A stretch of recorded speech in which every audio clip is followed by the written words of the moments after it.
Hey, how's it going, everyone? Just playing some Vanguard 0 today, as usual.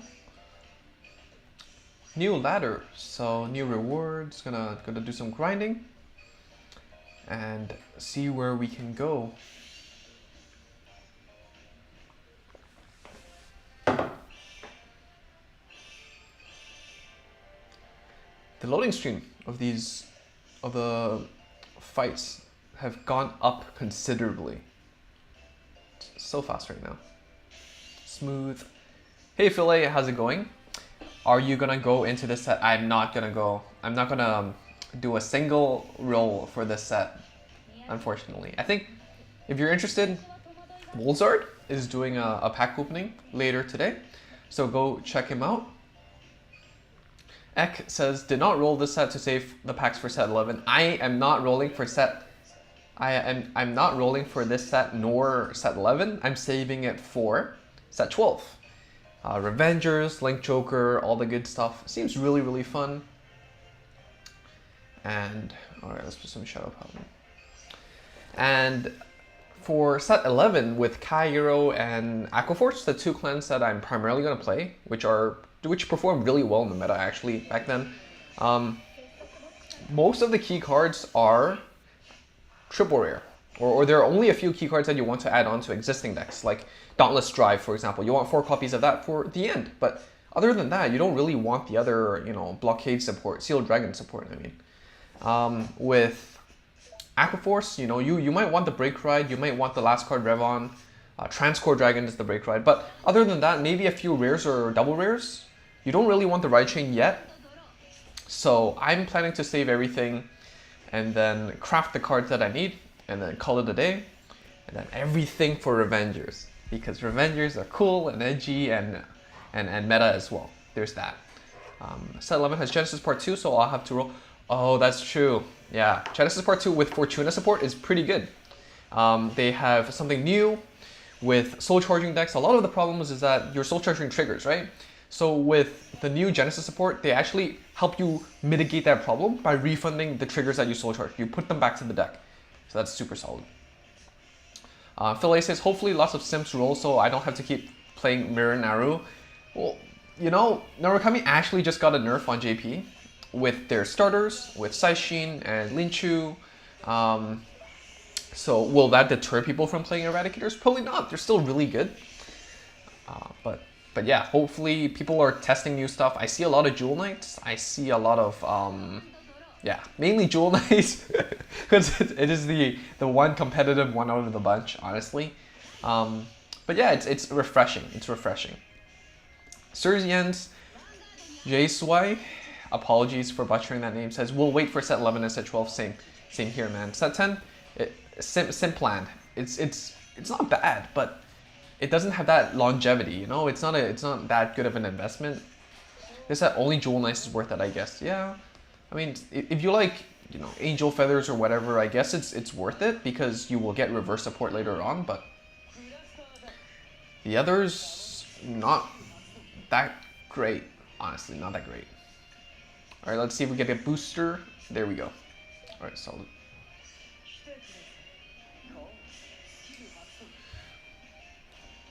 Do we want the Crossfire Norm?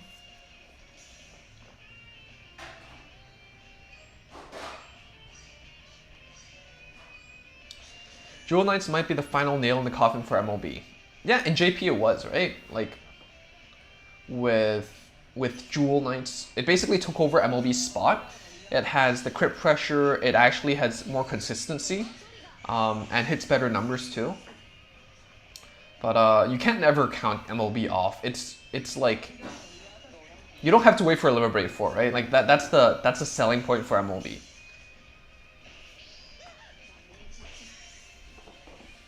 And also with the new set 13 support with Exculpate, you might see a few more players trying and playtesting blasters. So we can't ever count MLB out.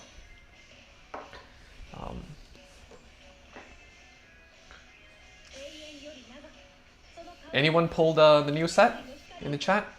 There's only 6 of us. That's Jewel Knights can make the same crit without giving up 2 intercepts. They superior call their self-damagers. Yeah, that's true. And in this break ride format, you know, the cross ride number isn't as significant as it used to be, because when you break ride, you're already plus 10. Like, and also the break ride units itself usually has an on attack plus 3 or so. So hitting those break ride numbers or the cross ride numbers aren't as tedious as it used to be. So that 12k base isn't as effective. So that's definitely true. I agree with that. Philly, did you see there was like 13 people being rank 1 in global? Yeah. I think, you know when you log in at the beginning of the season, usually you get to see like a roll of like 10 players. They couldn't even fit, I don't think it fit 13 players. It was like really early in the morning, so I wouldn't know, like I wouldn't remember properly, but I was like, wait, there's only 10 people. Where's number 11, 12, and 13? But yeah, that was pretty funny. But they're, you know, I was thinking of doing a video about like why sharing is a thing. Like in a lot of things, you know, like there's a reason why there's competition, right? But then in this case, there is no penalty for not sharing. Like there's not enough of an incentive to cheat, essentially, in that dilemma, right? In that prisoner's dilemma. So, you know, and it's too easy to contact players. Like if you're like hardcore grinding, you're probably like someone who's really invested in the game, and you probably have a presence on Reddit, Discord, Facebook, or YouTube. So, you know, it's not that hard to communicate. Like, Next says, I'm sticking to Ethics Lao and Genesis for this set, maybe Murakumo. Oh, I'm hyped for Murakumo. Yeah, definitely Murakumo is the...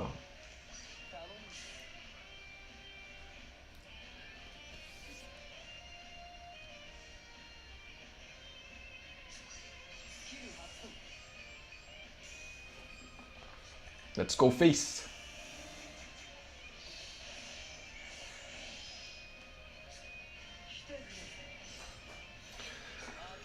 X says 12k attackers also made cross rides a lot weaker, but ironically, cross rides drop naturally, so 12k attackers often don't do much. Well, yeah, I guess that's fair. We're seeing a lot more like big base number rear guards. Like for example, here we're seeing like Jewel Knights have a the heal trigger. Why? Jewel Knights have like a passive 7+3 even on your opponent's turn, a 9+3 on your opponent's turn. So if they're going to keep doing that, you know, 12k attackers still have the place. And 12k attackers can still at least hit 11k Vanguards by itself, right? So 10k grade 2s can't do that. So I think 12k attackers still definitely has a place beside of just hitting crosshair numbers. Suryan says, use my second account for using gacha on this set, got pretty much everything on OTT and Bermuda Triangle. I think Magus is definitely a really fun deck to play. Bermuda, there's two different playstyles. Prism and Pacifica, and they're both pretty neat. Just not very. I wasn't too interested in them in the TCG, like this era of Bermuda, so I wasn't as interested. So for duos though, I really like the art for duos, and I never got to pick them up in the TCG. So, you know, like for reference for people that didn't play the TCG, duo was like a Bermuda mechanic where you had the same card but 2 different arts, one dark version and one light version, and that was really cool. X says, some decks make good use of them like Celestials, but in a lot of archetypes, 12k attackers are near vanillas. Yeah.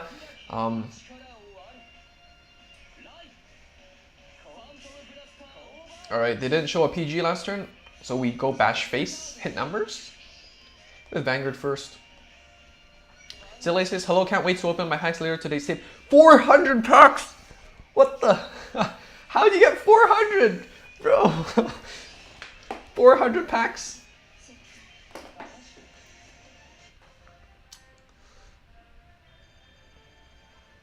This is banned, right? Duck. Hey, Shadow Paladin. Edgy boys always beat the knights in shining armors. But damn, yeah, Zele. 400 packs, that's insane. Do you do videos? Or I mean, I'd definitely be down to check you out if you do. 400 packs is it's nice. It's a dedication. Or a lot of money, which is also dedication. X says, I've run into a few Prism and decks. If you don't ride your Break Ride, the deck is near unplayable. Labrador straight up doesn't do anything without Vert.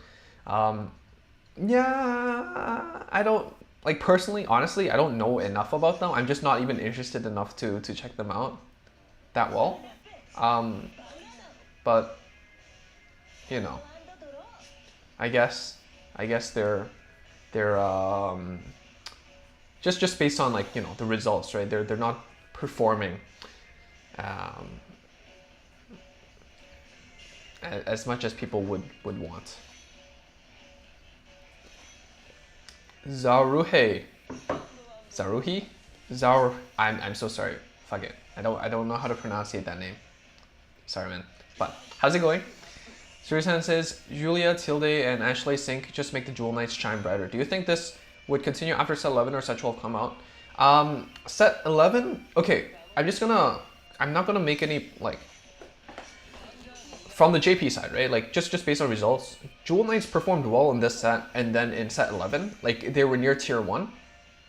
And then with set 12, with you know, Revengers and Link Joker, like, they fell off the charts. Like, they're like the 2%. They're 2% of the representation. So take that for what you will. Maybe people just want to play new stuff. You know, new stuff, always good stuff, right? Like, you buy something new, you want to play with it more. But Jewel Knight's not really seeing a lot of play right now, and that's what I'll say. But they will be getting reverse support, which probably will be pretty good. So don't panic. It's still good, and they're still really good right now. Zilly says, I'm free to play, so just choose me sets with a hindsight from JP version. Exactly, that's the advantage of global, right? Like, you might not get new stuff as soon as possible, but all in all, having that like 3 months buffer, I wish it was 2 months. 3 months I think is a little bit too much, but 3 months buffer, it's nice. It's nice to be able to plan ahead and know what's to come. Definitely. All right, let's dump the Blaster Dark. Hisham, hey, how's it going? Nice to see you around.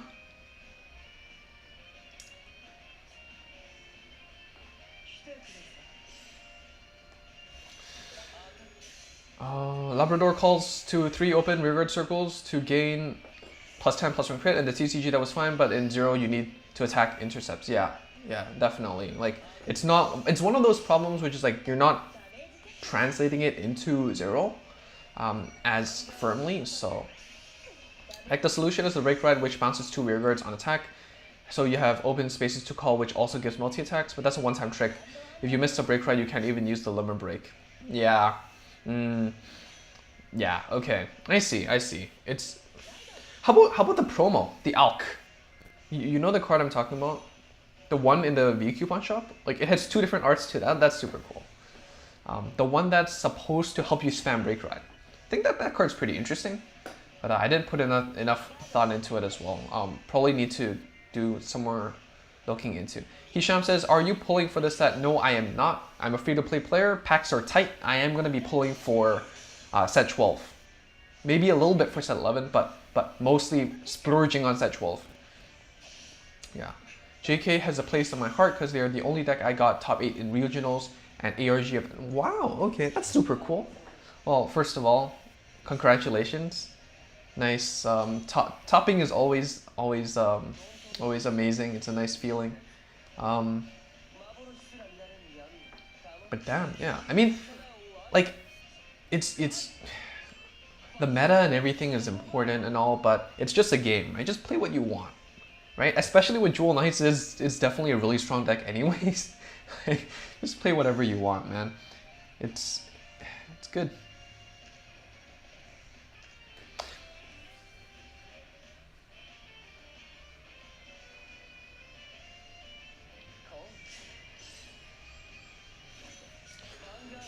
In Cardfight, Vanguard, Link Joker, and Extra Story, it's the same thing, but it's start again and again. Now it's in the end. Not sure what you're trying to refer to. Are you talking about Link Joker arc and what's it called, Vanguard if? Alright, we're gonna attack the grade 3 because the grade 1 and grade 0 column is like static, right? Like if he top calls 2 grade 2s, unless he wants to minus himself by calling on top of like Wingle or calling in a stack, which isn't preferable, then you know, I think it's just, wait, let me think about how to say this again. If he breaks right and he wants to use Blibberus, he will only have 2 columns in the same rearguard, in this two circles in the same column to fill in. So his placement will be awkward if he sees 2 or more grade 2 or grade 2 or above. If we give him 2 circles separately, he can still, you know, move the Wingle into the soul and search for a Blaster Blade later on. So now see, because he wants to put out the grade 3s in the front row, he has to minus himself to do that. And that's why you break 1 column open. And that's why preferably you have grade 2s with boosters. And if you're gonna put a grade 1 or grade 3 in front, you know, you either don't mind stepping on top of it, or it's an inflexible position that I don't really like to play with. So like, yeah, here, like so essentially the Blibberus break right just minus 2 triggers. It's bad. It's inconsistent. It's not bad, but here it was not the best to choose to use.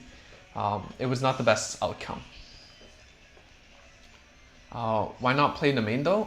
The main's 5k. I'd rather push opponents like at 5. Like I can push my opponent to 5, and I'm at 2. Like the main, just use it later. Oh yeah, Vanguard. I mean, yeah, it's Vanguard if it's more similar to season 4 of Vanguard. So the link of the Legion era. So if you haven't seen that yet, go check it out.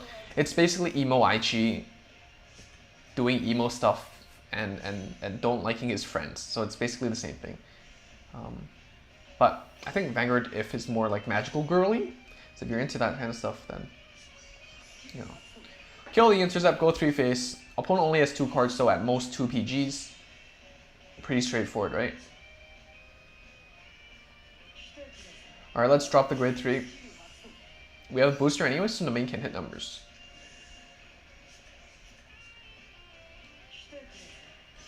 Vanguard first. Trigger on the left side if we hit 1, so it's 22. So even if our opponent has 2 PGs, or 1 PG and then a heal, our 21k can still hit. So heal? No. Okay. Do you think they should let players choose which cards to give critical to? Because that will balance the sentinels and make it more competitive. Okay.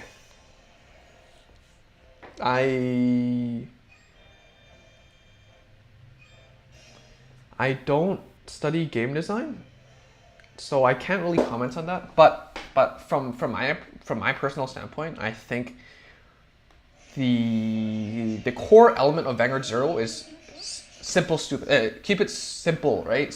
Keep it stupid, simple. Keep it simple, stupid. Like they want to make more people jump into it and reuse, you know, the assets that they have. They're essentially reusing the old cards that they have, making some changes, but making it easier for beginners to get into it, right? It's a free-to-play game.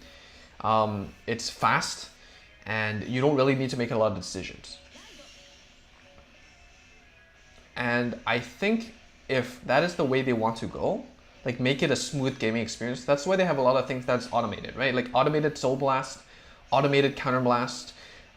They simplify the self-damagers and all that stuff, which I think is honestly, you know, still fine. With regard to criticals, I think there's 2 reasons why they made it less flexible. The first thing is they wanted to increase the value of stands. Like stands, I'm confidently going to say 95% of decks did not touch stands at all. Stand triggers are not a thing in TCG. Until stand triggers got like OP effects in like G era, and even then you're not playing stand triggers because they're stand triggers, you're playing stand triggers because they have skills, right? So in order to give value to stand triggers, they kind of had to do something with the other triggers. And triggers is always an interesting topic because even in like the reboot, they got rid of stance completely for front triggers, and then front triggers was only for certain clans. It's a bit of a jumble. Overall, I think what they're doing is fine. I think it's simple. I think it's if you wanted to play a more complicated variant, then go for the TCG. I mean, yeah. If they wanted to give critical allocation choices, then I don't think it makes.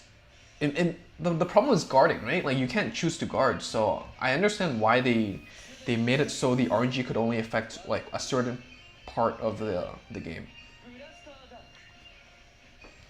Zap.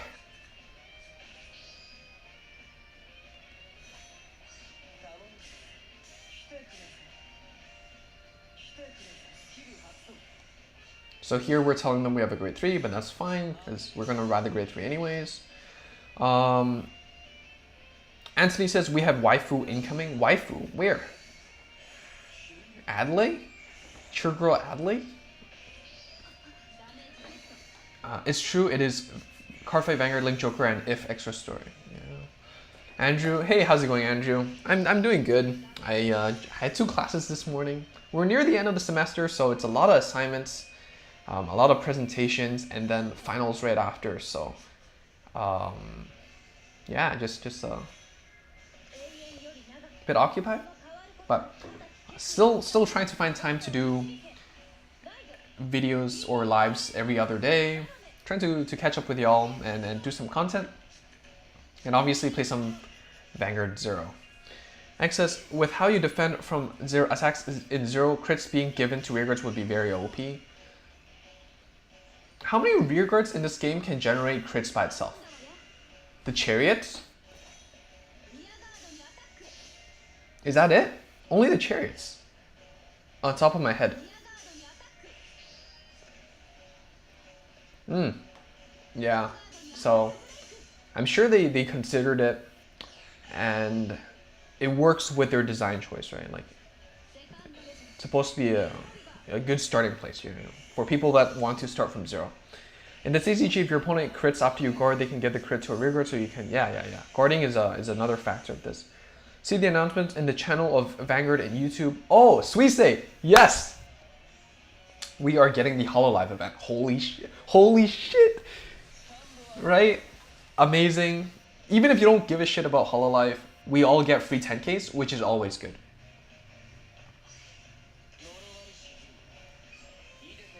Holy crap.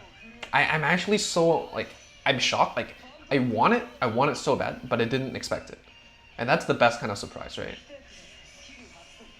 The bad thing, I guess, is we rotated, so we get Suisse first before Murakumo. But, you know, I'm not in a hurry for Murakumo. We can bask in the glory of our waifus before we go back into trying to play competitively. That's the whole point. Andrew, Andrew's asked, what do you think about Pendragon for a good budget deck?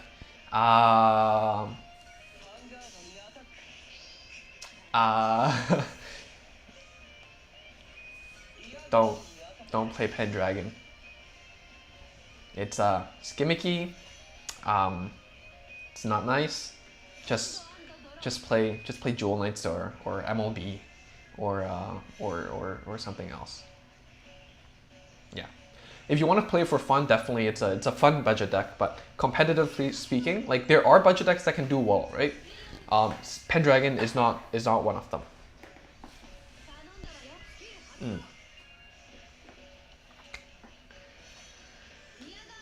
Okay, this card's so cute. Melanie.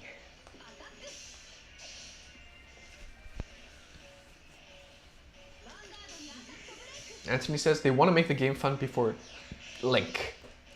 What do you mean? Which part of this game isn't fun? I mean, even after Link Joker, it's still fun.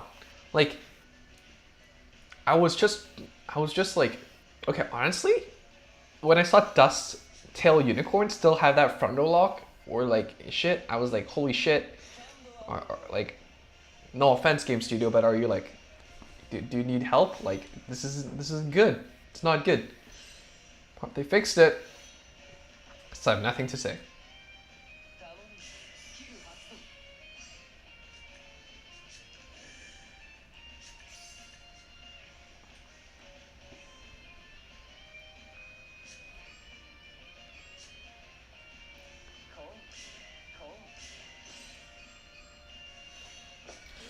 Link Joker is kind of flopping actually, and now it's nerfed. I think it's like, it's in preparation for Chaos Breaker Dragon. So based on what we're seeing so far, I am confident. I would say I'm confident that Chaos Breaker Dragon is coming in the next set. Genesis is actually very OP, just waiting for its support to get that final touch. I won't say it's bad.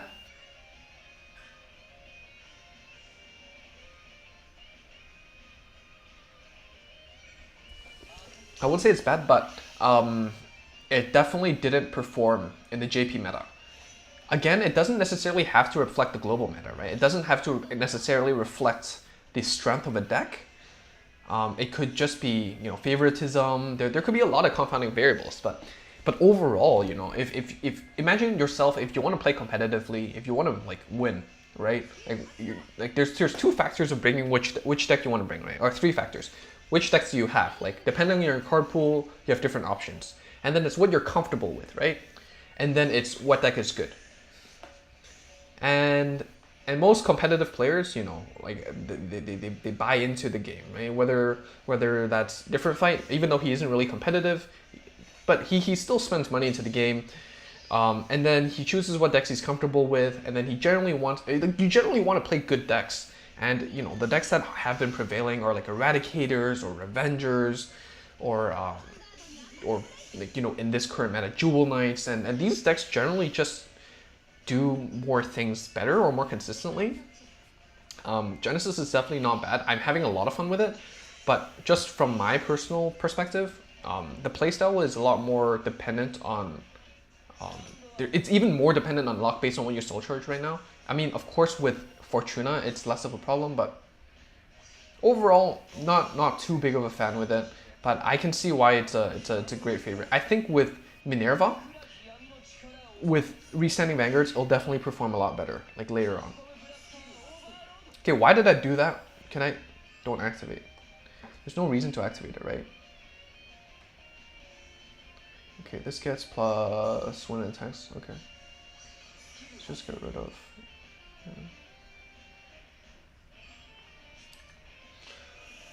The grade 2 and grade 3 of Jewel don't like me at all. Which cards are you missing? I think the grade 2 is really important though, so. I mean, obviously the grade 3s are important, but one of them is a rank reward, so that's just something to consider. If you're patient enough to wait for 2 weeks, then you can definitely finish the deck up. If that's the card you're missing. So yeah, we're 3 for 3 right now. We've been beating up Jewel Knights left and right. So, I mean, again, one of the most important things for me is like, if you enjoy the game, right? Like I like Shadow Paladin, play Shadow Paladin. Even though it didn't get support, you know, it's still a decent deck. And secondly is play what you're comfortable with. If you like a playstyle, you don't have to force yourself to play meta decks. Like me, I built Eradicators, and they're really good, but I don't like playing them, right? It's so oppressive. And yeah, that's all I gotta say. It's there. It's built. Like if I want to compete, I guess I'll bring it, but it's not fun. Not fun to me. X says if they actually nerf Chaos Breaker 2, then the two most infamous cards from Breaker era will be dealt with. Yeah, Nouveau Wake and then Chaos Breaker Dragon. I hope they don't though. They nerfed Dust Till already. Like what? Come on, Game Studio, you gotta give Link Joker a break. Anthony says, I need Liberators, I see them in action and it seems fun. Liberators, I see a lot of global players like Liberators actually. I don't think they had the warm reception in JP, but it's nice to see, you know, people supporting what they like, right? It doesn't have to be the best, but yeah, like at first I was really lukewarm for Liberators. I'm like, you know, Ezel is there, Ezel has retired, Ezel has this, Ezel has that. But like, you know, with Eskrad and with Gancelot searching for a retire on Break Ride and hitting numbers and all that, it definitely does work. Like, of course it's not as optimal or as fine-tuned as it should, because it's definitely gonna get like 2 or 3 sets of support with with Garmor, with Ganslot Zenith, with Alfred. But if you just invest in it early and learn how to play it, and then you build upon it, it definitely does have a chance to shine later on. So yeah, they're definitely really fun, and kind of keep your eyes open for them. Don't count them out. Don't count them out. Oh, we have 60 people here. That's nice. Welcome everyone. X says once Genesis gets Minerva, people's opinion will change overnight. Yeah, like I'm just waiting for Minerva, right? Minerva gets her own break ride, gets her, like Minerva herself is a cross ride, gets to restand. Such a good card. Did good damage and waifu material. That's the most important thing. Remember, kids, it's not about meta, it's about waifu.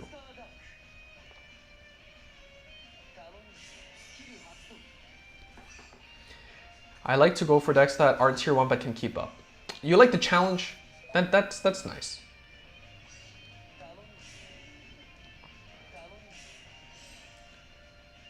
Me, I don't really care about what tier it is. I just want to play, win, and have fun.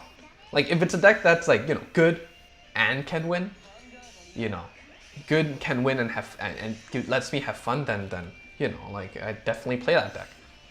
Like Revengers is definitely really strong, and I like Shadow Paladin, so I'll play that. Link Jokers isn't very strong, like competitively speaking, based on results, but I like the aesthetics. I like the black rings and locking, and most importantly, the lock sound, and that's enough for me to play it. Christopher, how's it going? What's better, Ethics Reverse or Ethics Extreme? Ethics Reverse 100% of the time. Ethics Extreme is, they buffed it, but it's still not good enough. Access tier 1 decks tend to be boring to play, and also the mirror matches get old quick. The reason why it's tier 1, most decks like Eradicators or whatever is tier 1, is because you have less decision points, and they're more just straight up oppressive, right? They're just, the text is just better, right? 6 is always bigger than 5, so you play 6. 7 is always bigger than 6 and 5, so you always play 7. You know, having options to restand with extra crit is always better than restanding by itself. It's that straightforward. Right? If you want to win, you're gonna play the card with the bigger numbers or the bigger stats, right? For the same cost, of course. But one other factor is, like, you know, Eradicators. The game plan is pretty linear, which is it's mostly a good thing, right? Because not everyone, like for example, Genesis, right? Like Genesis is, I think it can still hold its own, but like when you compare it with like other decks or other clans, like most people count them out, and that's because you generally have to make more plays and set more things up. And yes, you know, there is RNG involved, because, you know, sometimes you need to top soul charge and get those cards in order to hit those numbers, but it also means that you have to think more as well, and I think that's definitely a barrier. It's kind of like, you know, like why don't like Tsukiyomi is still a good deck. Why aren't people playing Tsukiyomi? Because games take long. You need to think. You have to remember your stack. You have to do all that stuff, right? It doesn't mean it's a bad deck. In competitive setting, it's a tier 1 deck, right? For the longest time, but in a ranked setting or in a casual setting, it's definitely not a very popular deck. A lot of things, it depends on the context and the player itself. Wow, nice first pull always. I don't know. Patrick says, I'm looking forward. Hey, how's it going, Patrick? I'm looking forward to next month's support in Vanguard 0. Might want to skip for this much, to be honest. Well, yeah, take a break. Like for me, honestly, I have exams and I have assignments and I have presentations. I really was considering skipping this month, but I don't want to leave you guys hanging. I'll try my best to like get as much content out and try to keep up with the game and save for packs and gems and everything. But you know, will I be top 500 or whatever? Like, I think I ended up with like top 130, top 200 for this season, and I don't think I can, you know, even though I'm just playing casually, like I don't think I can keep that up. Like casually means I'm multitasking, and studying or doing actual work while multitasking doesn't usually go hand in hand, right? Minerva was huge for Genesis in the TCG because restanding Vanguards were one of the best ways to counter like Joker, 100%. you're losing at least one of your front row rearguards on Break Ride or whatever, Chaos Breaker Dragon. So having that extra attack is always nice. Andrew says, I miss Tracy, Tilda from the Jewel Knights and Ashley. Oh, yeah. Yeah. Are those double rares and rares? I mean, you know, like you probably want to pull some more packs then, if that's the case. Or you can, depending on how many SP medals you have right now, if you don't have a lot anyways, then maybe wait for the clan raid up. X says, missed opportunity that they don't play the Lake Joker theme for the anime. When you play against it, that theme was sick. They don't even give you like special themes for like the other decks as well, right? So don't expect much from them. Is this VP Farmer? Nope, it's not. Anthony says, I like so much Gold Paladins, but it's so dependent on the cards you have. Yeah, I mean, no, actually no. I think Gold Paladins has a lot of great cards, great tools. Unless you 100% just want to play the Liberator variant. I think with Ezo or like Pelnor, you don't have that name restriction, and you still have a lot of options. And I think that's a good thing about Gold Paladin. So I kind of disagree with that statement. It's optimal build, of course, is dependent on what cards you have, like always. But Gold Paladins, you have a lot of options. You have Spectral Duke, Pelnor, Ezo, Chrome Jailer. Liberators, you know, that's already 6 different decks that you can build around. So disagree.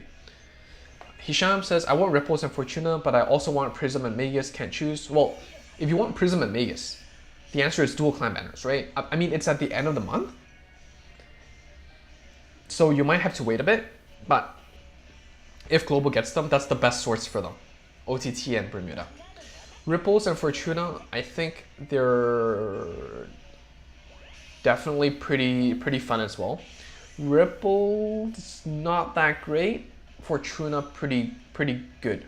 So, but yeah, all 4 are definitely fun. Depends on what you have already. Like if you have a lot of OTT stuff, then I'd suggest going with Magus. Or if you have a lot of Bermuda stuff, go with Prism. You know, and if you don't have a lot of OTT stuff, then maybe not go for Magus. If you don't have a lot of Prism stuff, then maybe not go for Prisms. Like if you have a lot of cards for that clan already, it makes things a lot easier. Is what I'll say. What should we do here?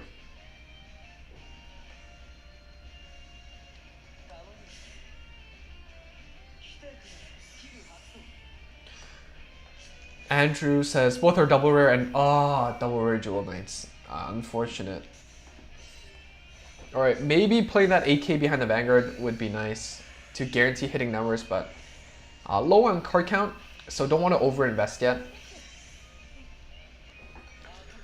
X says, I do prefer that decks when you do more thinking, do get wins. Stuff like Genesis or Great Nature. Yeah, like there are different approaches to the game. If you like combo decks, if you like decks that like require setting up, and that's your thing, then honestly just go for it, right? Like in a more technical standpoint, the more thinking you have to do, the more room for error you have.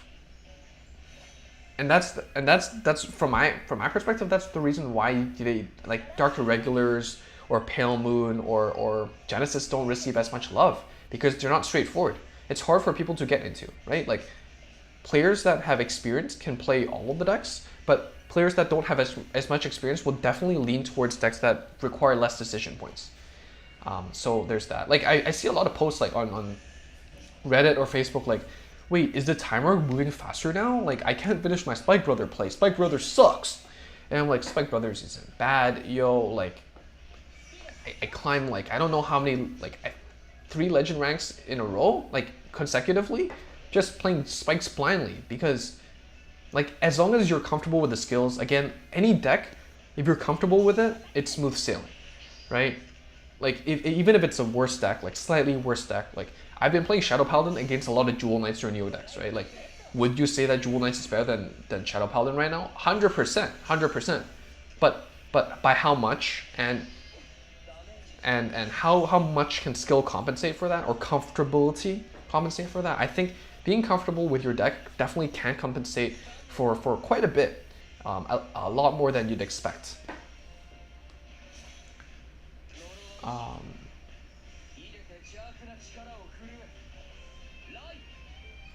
Anthony says, I was saying the card you check and call from the top. I forgot what card that was already, so I'm so sorry. X says, I even made freaking Tachikaze's work and keep up at least until set 9. Yeah, that's really impressive. I don't... I honestly counted Tachikaze's out, so... Alright. They're searching really hard with the Lians, so... I don't think they have anything.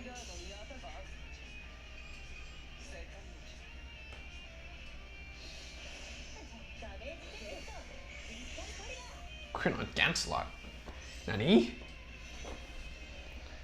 Ripples aren't a big deal now, but they get their Jiro support. Yeah, Ripple Rush, yo. And if you are interested in these gimmicky, janky, super weird, but super fun decks, go check out, let me send you all to this guy. This guy gave me, you know, a new level of appreciation for the game. He has a YouTube, so I'll link the YouTube, but he also has a blog, which is where I found him. Tim Power Gamer, he has videos on like Ripple Rush and all that. And you know, some of you might not be familiar with TCG, but like he doesn't post that often, but like I'll have to say, like, you know, his content is always entertaining. Always. Except for when he's just uploading, you know, foil units, because, you know, but yeah, he's fun.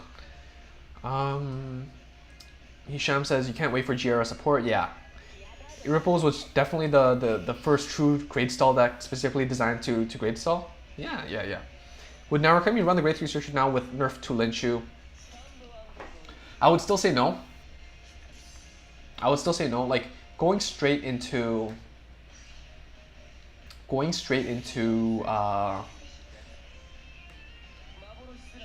Gauntlet Buster or whatever is still good. And Linshu can still retire good targets, right? Grade 1 or above. So I think Linshu is still here to stay. It's just less oppressive against starters. What I will say is that Dragonic Death Scythe, the generic Narukami counterblast to retire grade 2 or less, might see more play now. You know, it definitely sees a lot of play in lists, even though it's not an Eradicator. But like for me, once the nerf hits, I'm getting rid of those Cannon, Wyvern, whatever craps, and I'm gonna play that Dragonic Death Scythe. That's what I'll say. You still want to get rid of starters, right? Starters are pretty much, it's part of the winning image of the deck for most decks. So if you get rid of them, you're probably gonna have an easier time throughout the game. It's the one thing you can control in your opening, your starter. As long as you run a grade 1, you will always have that grade 0 in play. So that's why starters are important. Okay, grade 3 searchers don't give as much value. Like grade 3 searchers are good. They improve your consistency, especially in break ride when like, you know, you want to get your break ride. Certain decks do, but you know, having that option with Linshu 100% of the time, as long as you ride a grade 1, it's so good. It's pressure. Tachi's only functional build is a ride chain, and anyone who's played a ride chain knows why that's a problem. Yeah, you can only plus off, like actually plus off the ride chain, right? So, do you think, Suryan says, do you think the current meta at Jewel Knights might overpower Irads in rank? No. Irads still has more options. It doesn't generate as much card advantage, but you know, Gauntlet Buster, Descendants, they're still so powerful. It's a 1-2 punch. Go for face, like 3 crit, 4 crit, no PG, die. You're on 5th damage, your opponent's Descendants, face, block with PG, and 3 stands with crit, die. Yeah.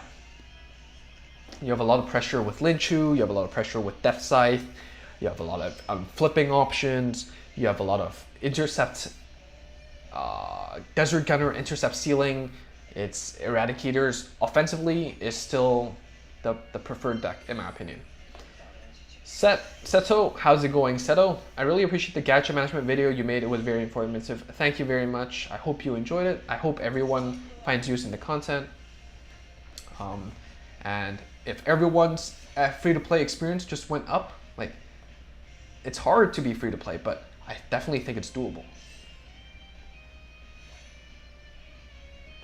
All right, are we just gonna go for the win here? What other options do we have? We can hit for our 2 PGs as long as our opponent doesn't hit a trigger here.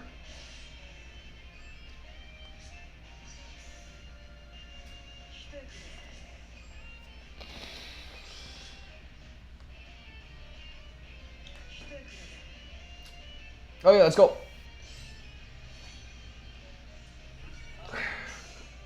Artemis is technically a ride chain, but because of how Genesis functions, you can get away with not playing the full chain. Yeah. The worst outcome, they hit a heal. What do we do? What do we do?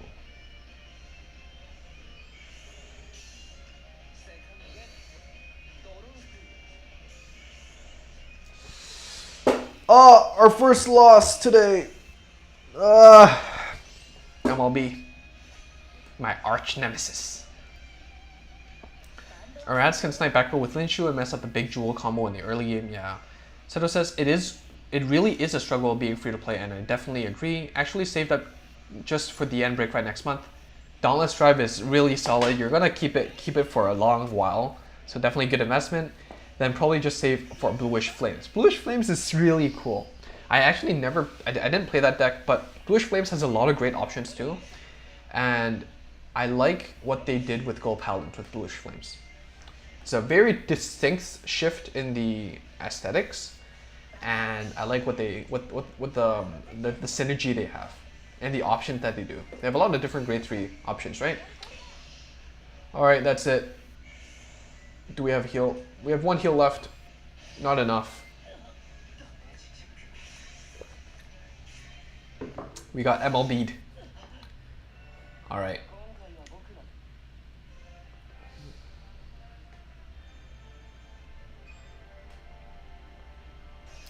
Just mirroring the decks I've played in IRL Vanguard. Yeah, stick to what you like, right?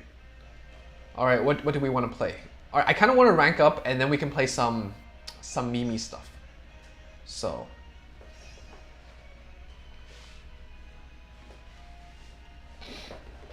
Spook Brothers. Andrew says, do you think they would put in Seeker in the game? Definitely. I think they will be putting Seeker in the game. Seeker, really iconic, and I mean, of course they're gonna try to milk more money out of this franchise, right? Like, it's like after Break Ride, they're like, oh yeah, we're done with this game. Like, her. Like, I don't think that's gonna happen.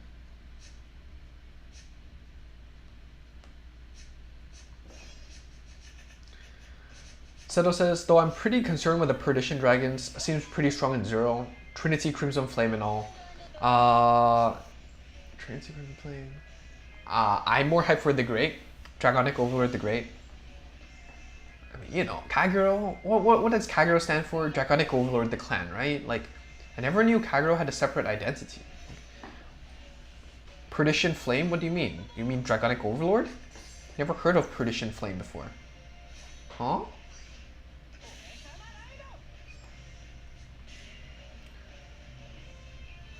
This card I don't really like. Counterblast 2 for Soul Charge 3 is expensive. Ito says, the real question is if they'll allow the Secret Abyss build. They will not. NG. They will not. You can't even cross-clan right now, bro. So, it's not happening. X says, Things Saber Abyss won't be a thing because the clan rules is by default. Yeah. Unless they give Abyss the dual clan effect for some inexplicable... Because... we'd like to fuck things up. Bushiroad, maybe. It's like, remember that fucking deck that made us go to clan rules? Yeah, let's make that happen again. Let's prove a point. It's about the message. Seto says the triple retire is pretty strong. Oh yeah, I remember now. Yeah. The Legion right before the Great, right? Yeah, that's pretty nasty. Especially in Zero. Like in the TCG, retire 3, but in Zero, retire 3 is like, oh shit. Well, let's plus your grade 1. Never mind.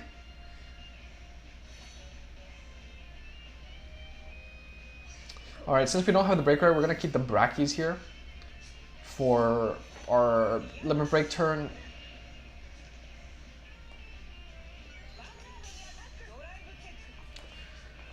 The triple retire is pretty strong. Exactly. Yeah. Yeah, like snipe front row rear guards, go face, herder, ease game.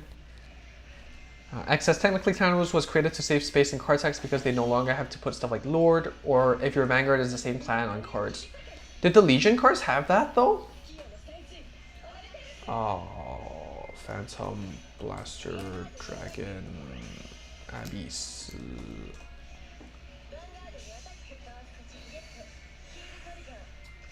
Yeah, so the Legion cards didn't get Lord anymore. But Legion came... The Legion era came before the clan rule. So I think what they tried to do was with witches from the same sets, right? Like with Genesis and... No, it was Genesis or OTT. White witches and dark witches with Shadow Paladin. They wanted you to mix and match because only one of them had like certain cards and only the other had certain cards. But they all used the witches keyword. But then Secret Abyss happened and they were like, fuck no, we're not dealing with this shit, so. We got the break right, so.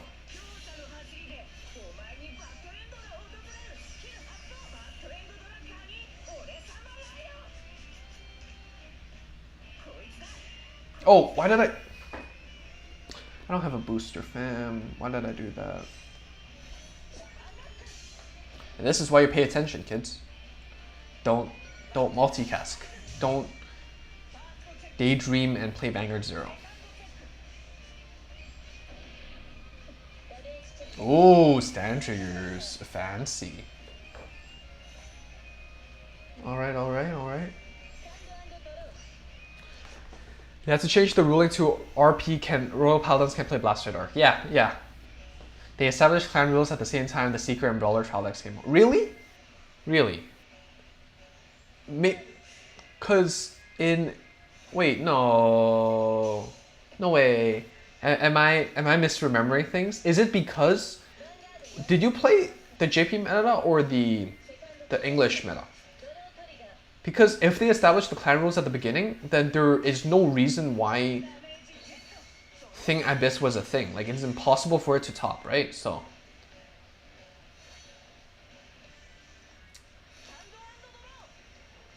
Yeah, probably because you were playing the English... I was playing the JP version of the game back then. So I think we have slightly different experiences. Even with the original release schedule, it's slightly different.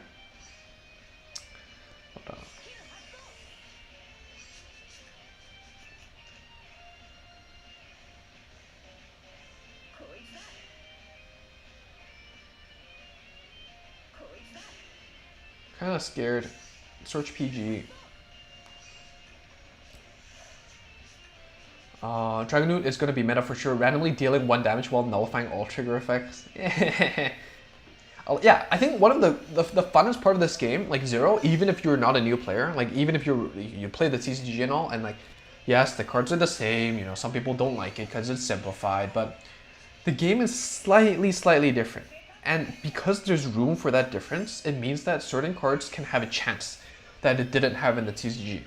And vice versa. Certain cards that were oppressive might not have a chance in Zero. I think thinking about those kind of things is definitely super fun. And one more thing is the promo allocation, right? Like, you won't run into problems with promo distribution or like fighter collection release times or like, you know, certain clans getting like 5 sets of support in a row while some clans only get like one set of support each season. Being able to kind of fix that problem and distribute support evenly, somewhat evenly or more strategically, I think, I'd say, without the need for following an anime is definitely helpful. Lord was already gone. Grade 2 Artemis, Sahohime are great for early soul building 8 to 9. And then use grade 3 with Himiko's Break Right in addition with soul drop skills of Shemo. Yeah, multi-attack plus, a plus and then multi-attack, it's nice. X says they had given Royal Paladin an exception where they can run 10 Shadow Paladin cards.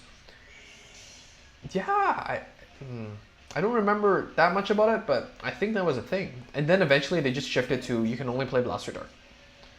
Oh no, you're right. You can only play 10 Shadow Paladin cards in Royal Paladin. So it's why I think Saber was it. Okay, thanks. Thanks for clearing that up. That's actually right. Ek is right. Ek is the guy or girl or the person you should follow. Do we go face? No, let's not go face yet. Let's be patient. Patient, patient, patient.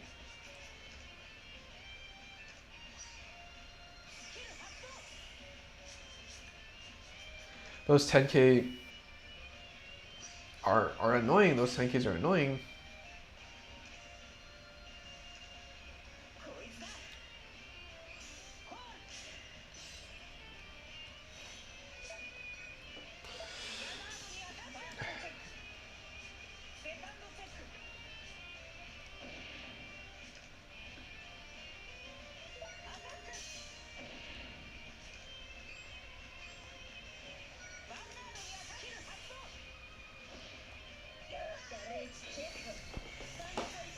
Promos make sad Isabella's missing her corner charger. Yeah, like even in the TCG right now, if you're playing the TCG, you know, from beginning to end, Bushido has been pretty piss poor with promo distribution. Gulp. Gulp this card? I did not expect this card. At least it means that we don't have to be worried about multi-attack on this turn. But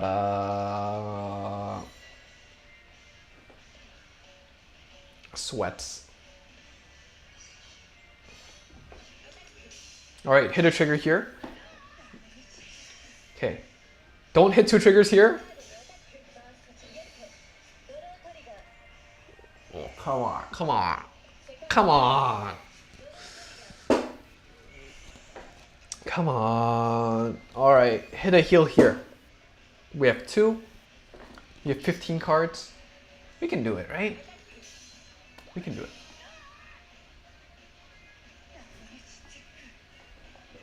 Okay, that's an L. Hey Prestige, how's it going? You finally caught me. Isn't it a bit early on your end? But thanks for tuning in, coming by, saying hi. Is this what happens when you ditch shadows? You take L's? Ren is not happy with me. X says Lambros and Shiranui are also getting shafted. They have important staples made into promos. Yeah. Prestige said, oof, bad luck to turn 2. Maybe I should have broke ride. Maybe. But I wanted to be, you know, confident that on the break ride turn is 100%. Our opponent did not show a single PG yet. And our opponent was at 4, and our opponent had 2 intercepts, so that means we only have 3 attacks to face. So I was not very confident with that turn.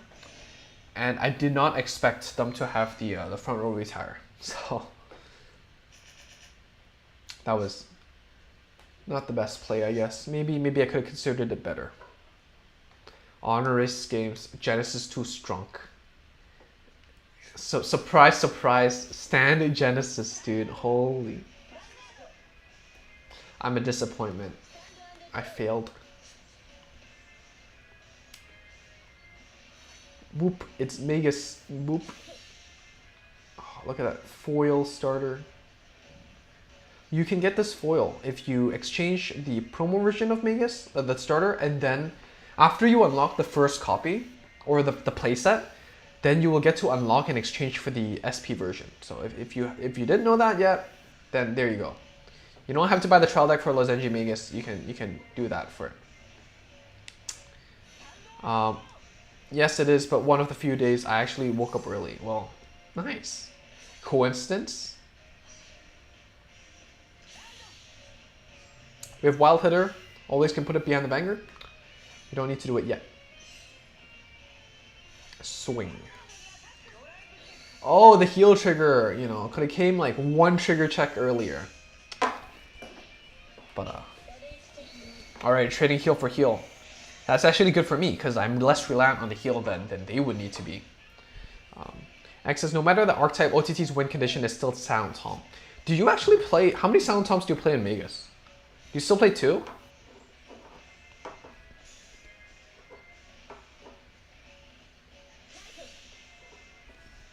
Oh my. SPs? Oh, not full SP, but still. Shiny.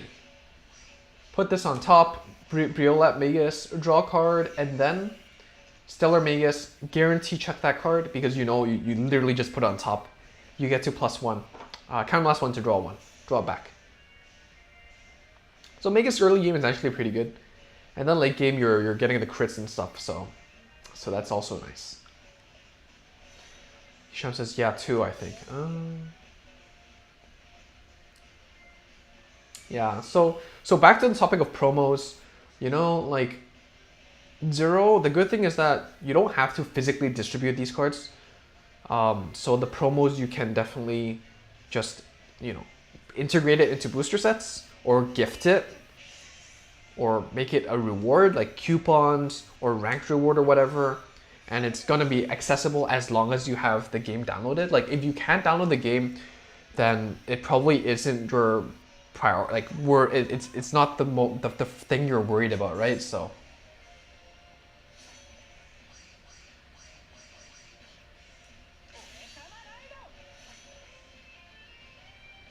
All right, 7K booster.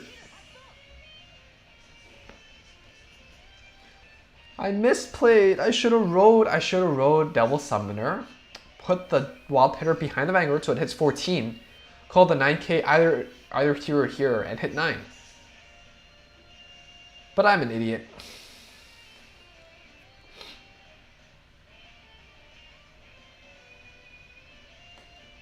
One thing I learned from spamming Spike Brothers is just step on the gas when you're desperate and hope something like Devil Summoner resets the board. Just now, I wasn't desperate. Like, I thought it was comfortable, you know? I had 2 intercepts, I had a PG, we were at 4. I thought I was good. But underestimated Genesis, you know? Usually that card is a one-off as well, so you won't really see it as much in play. So yeah, that's definitely my fault for underestimating our opponent.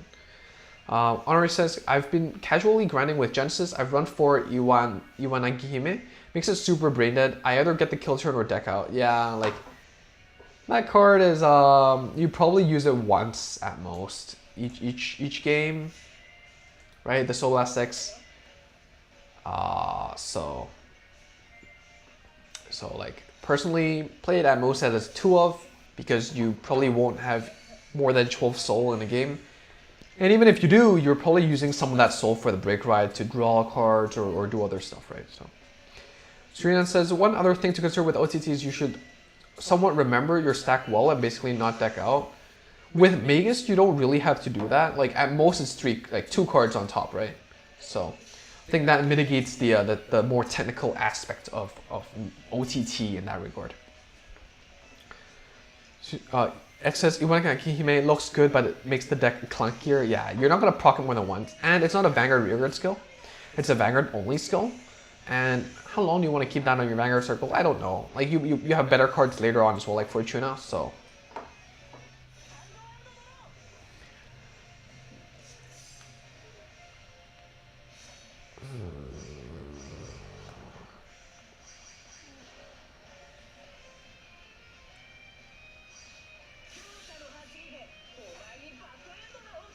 All right, grade 1, please.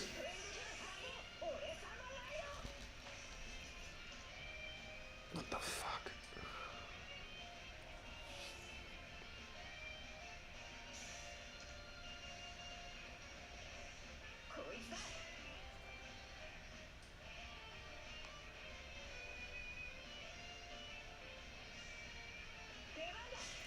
Most of your deck, 67% of your deck is supposed to be grade 2s and below.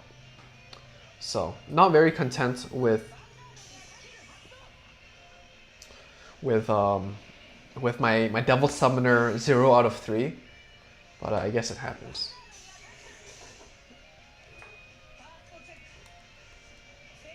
Trian says, that happens to most players out there and they say OTT is not that high tier.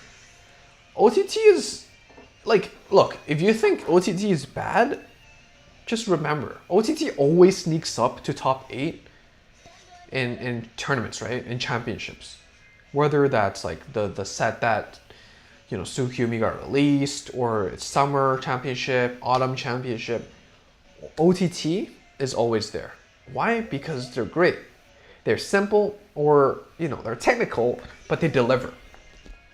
They plus, and that sometimes that's all you need to do.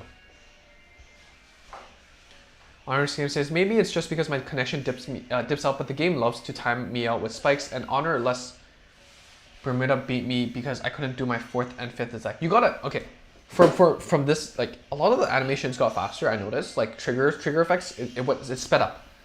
But if you are trying to play like combo heavy decks, turn animations off, and you gotta think fast, is all I can say. Hitting all those heals, they've seen 4.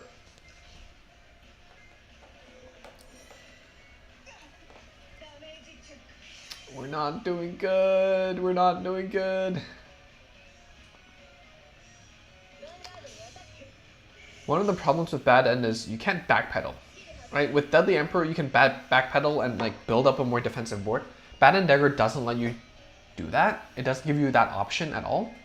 So.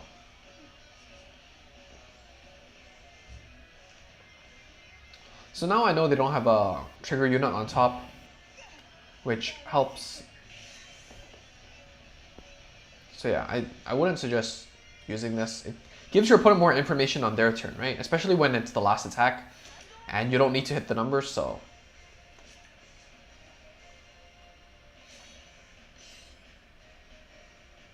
Alright, let's search for PG. So we don't die from like that Magus crit. Alright, please be a grade 1. Please. There we go. That's good. 4, 5. 5 triggers left in the deck. We have a 19 card deck, around 20% chance. Wild Hitter can proc if Juggernaut goes. Are we gonna risk it for the biscuit? Might as well, right?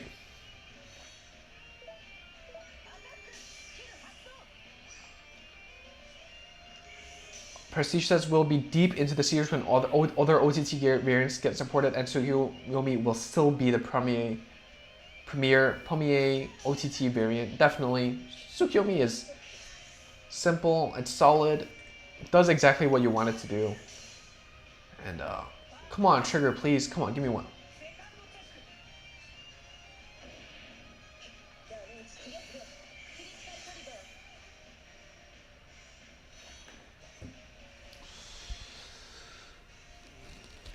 Do we have a chance to kill our opponent on the break ride turn when our opponent's at 3?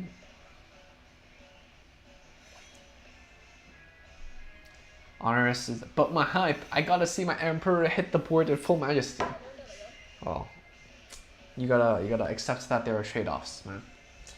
You can yeah, it's like the animation's like half a bar long, maybe less than that, but it's time out of my game, man. Like,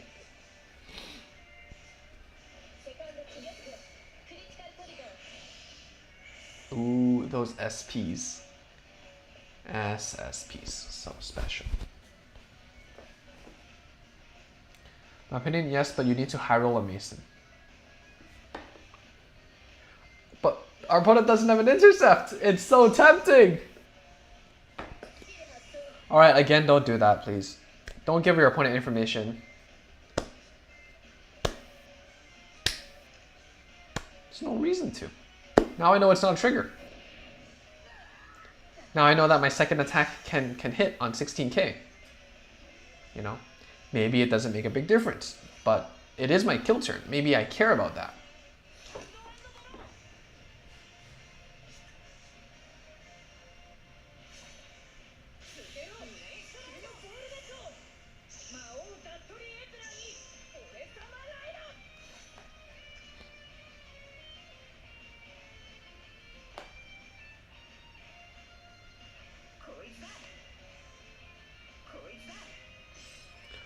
Alright, Unga Bunga go face, no brain time.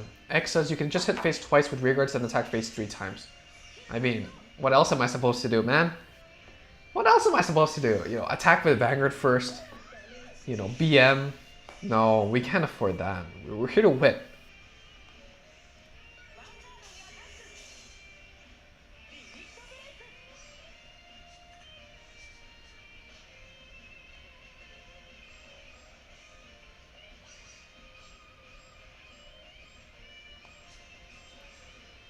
No choice, all in.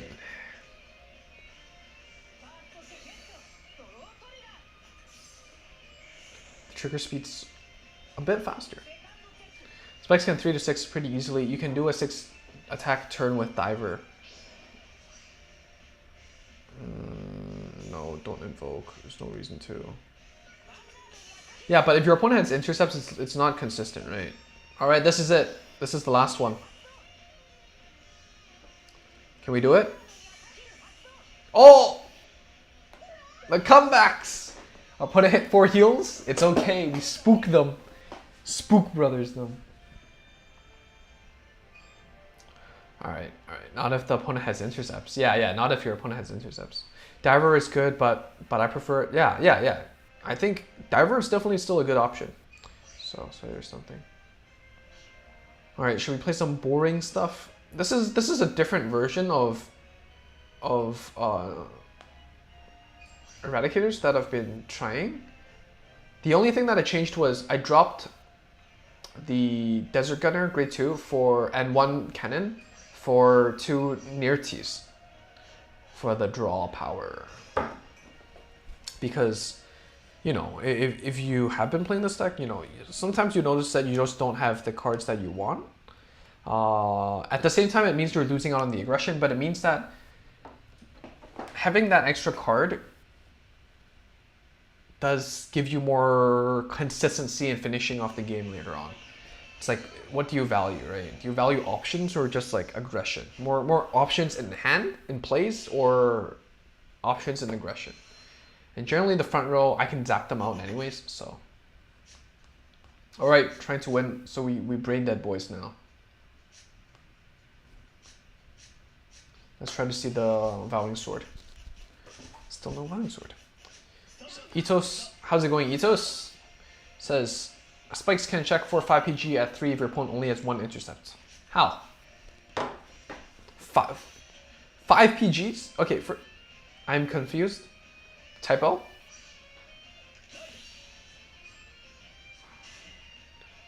Typo. It's probably a typo. You can't play. I mean, maybe you could, like five attacks at lethal. How? You have 5 attacks at most. Maybe with Skydiver or with Dudley Mason, you can reach for more. But Mason, Summoner, but you're high rolling at that point, right? Like you need to assume that you already have more pieces than you do. Not giving us the damage for the Lynch. Well, that makes Lynch a sad boy.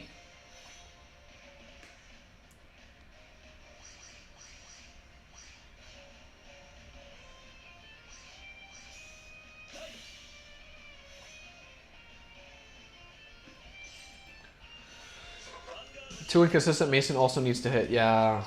Once your opponent's at 5, you can't do any more attacks. The ones you already have, all the extra attack extenders need to hit. Yeah.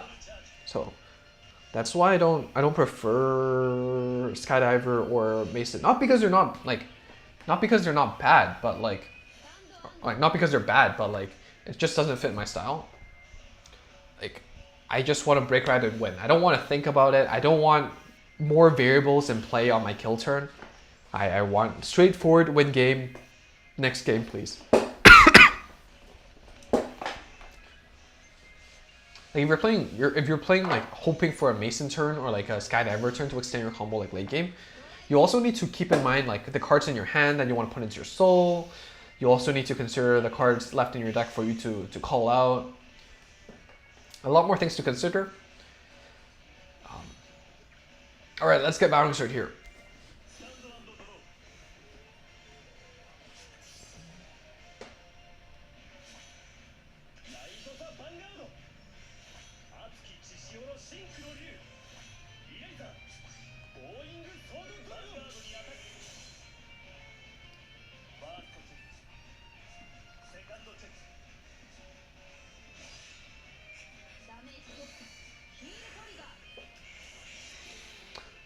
At 4 damage, Skydiver lets you get more of those sweet PG checks. I mean, yeah, definitely, definitely. But I'm gonna ask you, I'm just gonna counter that. I'm not saying Skydiver is bad. I think it's definitely great. Like, I've tested it, and I think it feels good.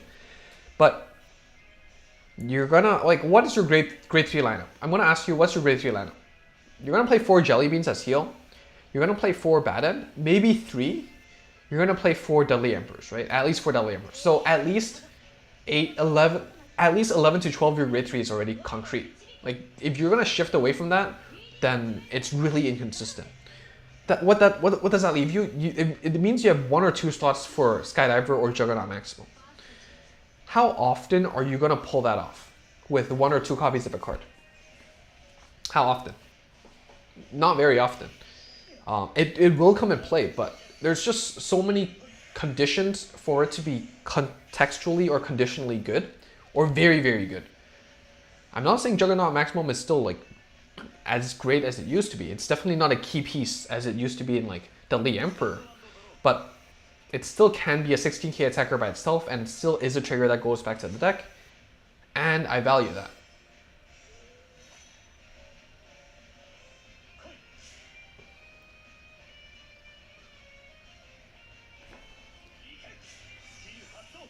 We go face.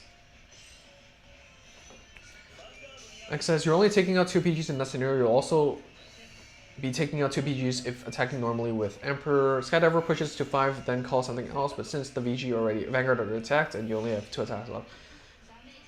I mean, I think it's up to like personal preference at the end of the day. Like, a lot of these like small tech slots is really personal taste and preference. Like me, I don't like break riding when opponent's at 3 or 4.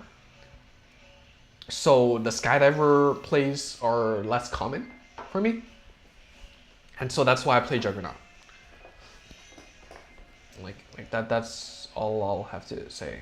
Honors says I only have half my beans, so I'm running 2 beans, 2 jugs, and Sky's my one-off.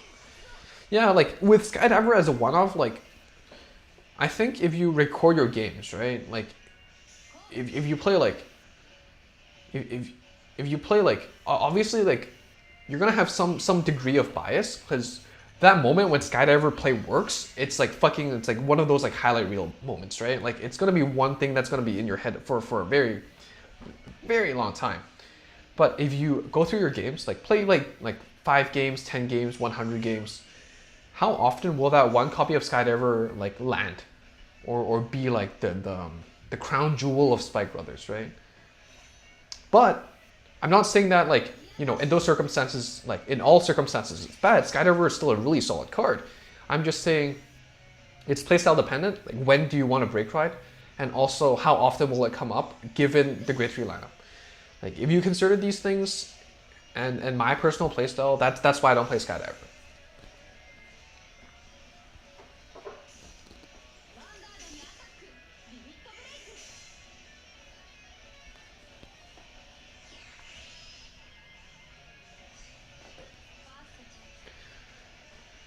Hisham says, it's like I have 3 Masons, so I run 1 Skydiver like as my 4th Mason. I think that's fine. I think that's fine. But one thing that you're missing out with Mason is the Dudley name, right? Like, one of the best parts about Dudley Mason is it is counterblast 2, it's a bit heavy, but it's searchable with Jelly Beans, and Skydiver you can. So yeah, that's another weakness. If Skydiver had like the Dudley name, I think will it still see play? Like, you're still trading one trigger for another trigger. Like, I still personally don't want to add triggers to my hand intentionally, but it does extend your combos, and I do see value in that. So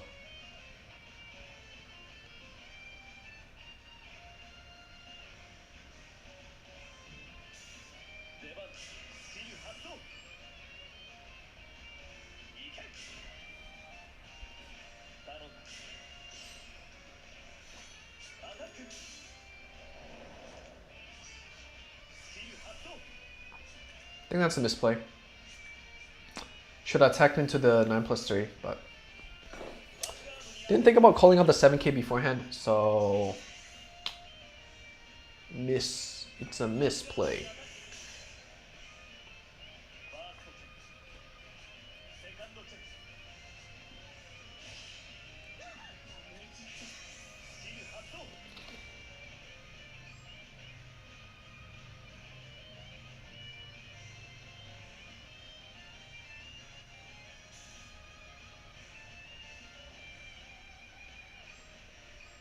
I'm gonna keep the booster for the descendant turn.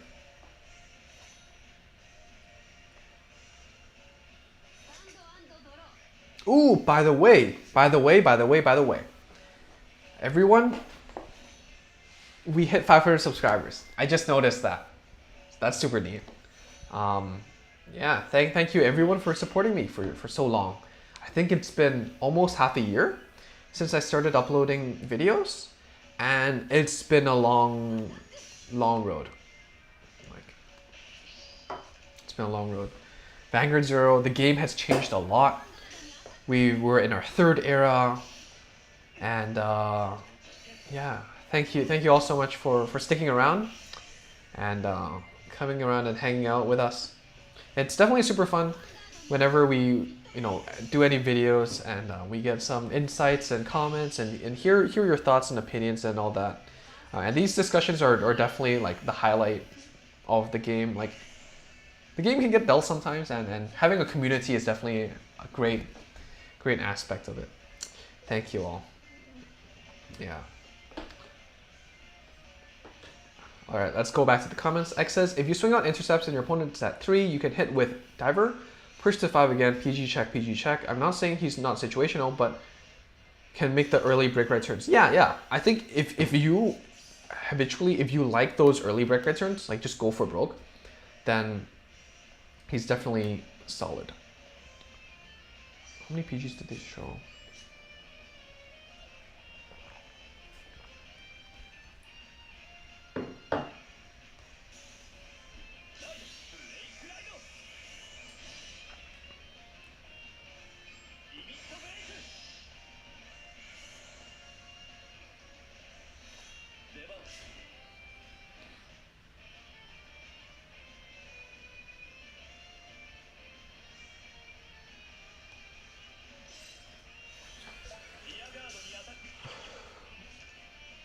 Spikes can check PG and have some draw engine, so it's not that hard to survive big break right turns. Yeah, personally, I like to put my opponent to early break ride numbers, let our opponent hit us to 4, and then finish them off like that. But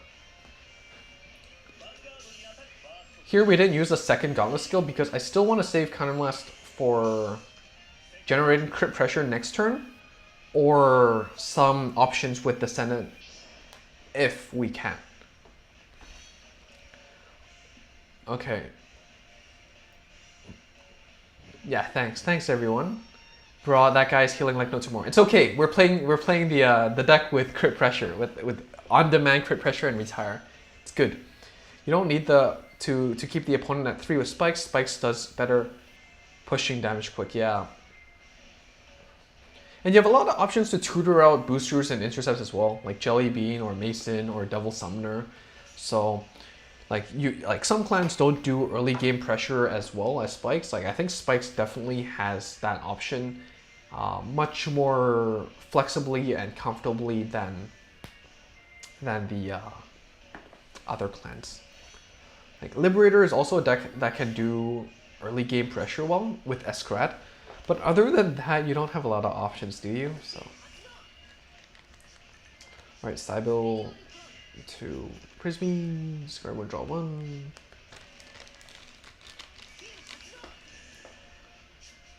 We've been playing a mix of crits and draws, but all right, only 1 intercepts, which means next turn could be okay, 2 intercepts. Yeah, so I was gonna say if our opponent didn't put out 2 intercepts, maybe Descendant play, but probably not right now.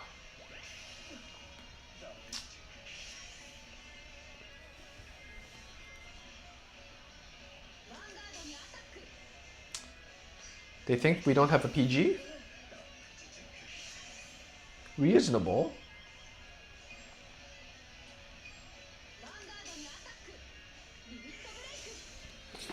All right, this is the last game for today. I have to head out after this, so. Unfortunately, we can't finish our rank up, but we ranked up once already, so I guess there's that. Migui says, I tried playing Spikes the other day, finally completed it, congratulations, and my brain farted so hard I ran out of time with the interactions mid-battle and conceded. Yeah, like one of the things about like these big brain decks, combo decks, is the timing issue, right? They might do the same thing in terms of like, you know, output, but because of the time limitation, it hurts. Alright, we're just gonna get rid of the back row, I guess.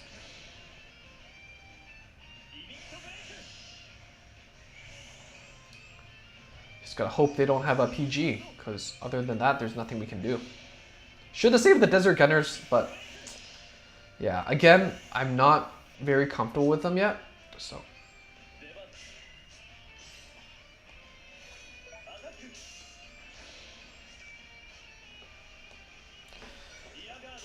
Honorous says, I wouldn't rush some decks. Depending on my hand, novice can magically kill them. Kill you turn 4 if you give it to them. Yeah. If you draw everything well and nice, but like.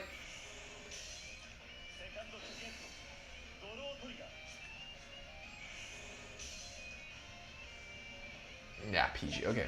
We still have. We don't have any heals left, so. Wish there was a way to play test decks without going through ladder. I mean, ladder isn't that competitive, I think. Like, I mean, you can always do friend fights, but you know that I generally play test decks when I'm at 0 points for each rank. Like, I get a little something fresh, something new to play with, and it's a nice break, you know, playing more complex decks. Honor says we need more time before decks actually get complex. I argue that decks are already complex enough that the time isn't enough, but maybe that's just me, right? Like with your Genesis turns, you're break riding, you're trying to put cards in your soul blasting. Which skill should I proc first? Okay, I need to set up my multi attacks. Okay, how do I set up my columns? Okay, I hit numbers. Okay, triggers. Where do I allocate them? Time's up. It's like, god damn, it's like an exam. I don't want to do that. No. I play a game to be stress-free, right? I don't want to deal with that during a game. So we can get 1 extra bar of time. 1 extra bar of time, faster animations, and I'd be happy with that. Ito says you only really want to kill from 3 in tournaments instead of ladder anyways.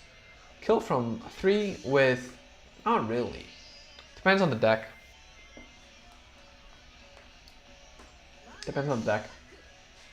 And I'd say one difference, if you watched my video on, which sounds really arrogant and snobbish, how to be a better player, I discussed the differences between tournament play and ladder play, right? Oh yeah, that's it.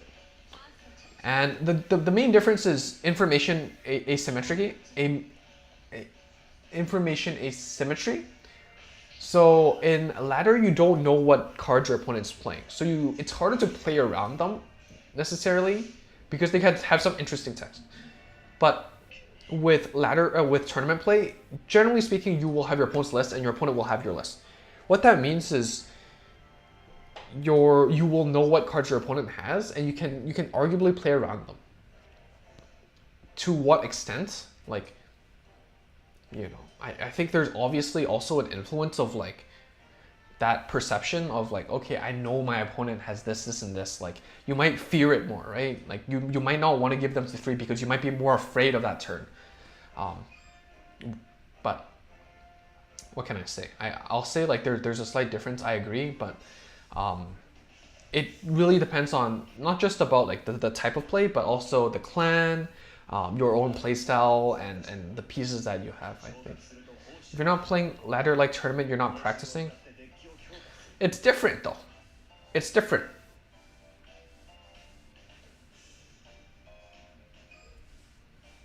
And like ladder it's okay. Ladder is like a marathon. Tournaments are like a sprint, right? Like tournaments, you want to play super well every single game as best as possible on that one day. Generally one day. With ladder, you're playing like what, 14 days straight? It's tiring, yo. Like, it's not fun. And of course you're not gonna play 100% all the time. Like, even when I'm playing casually, like I'm playing casually. I don't want to play 100%. It's tiring, and I'd probably be doing something else instead. Like I'm probably doing some assignments or working on a speech or whatever. So yeah, I don't know who this is. All right, so I guess that is it for today's stream. I'm gonna head out right now. If you haven't subscribed already, hope you subscribe. If you like the video or if you like the stream and you want me to stream more, like the video so we know. And yeah, hope we catch up again sometime soon. But this is what I've been playing in my free time last season. We have the 2 Artemis foils because we got top 500, and 1 SP Melissa that we pulled. And I crafted 1 Chamomile. We're working on our way to craft the 4th Chamomile and then probably craft the last Melissa as well. I'm not gonna pull Genesis set 11. I want to stick it with this for now. And the reason why is because Chamomile and Melissa, you're probably gonna still see these in play with Minerva, but not, you know. So they're definitely good investments. But the rest of the stuff like Fortuna, I'm not a big fan. I mean, I like the fact that they're mitigating the soul charge trigger problem, but not enough for me to invest in it. More interested in set 12 stuff. You gotta make some decisions, hard decisions when you're free to play. Prestige says, knowing your own deck strength is important if you can kill 3 from 3. Not really if it's a tourney. Definitely. Theodore, I fought you earlier, bro. I used Magus. Was it the Magus? Oh yeah. Okay, so you know, there was actually one play that I didn't really agree with. So Theodore, I mean, I hope you don't get offended with it. I'm just, you know, trying to talk through some things. Definitely do go back in the video and go check out your game. Like, I have some comments. Of course, I'm not like, you know, just talking about our game. Like, there's obviously some YouTube chat going on, but yeah, like, I think it was pretty good and nice to see some new stuff going out there. So that's pretty sick. Thank you, Honorius. Hope to see you again sometime soon, and have a good day yourself.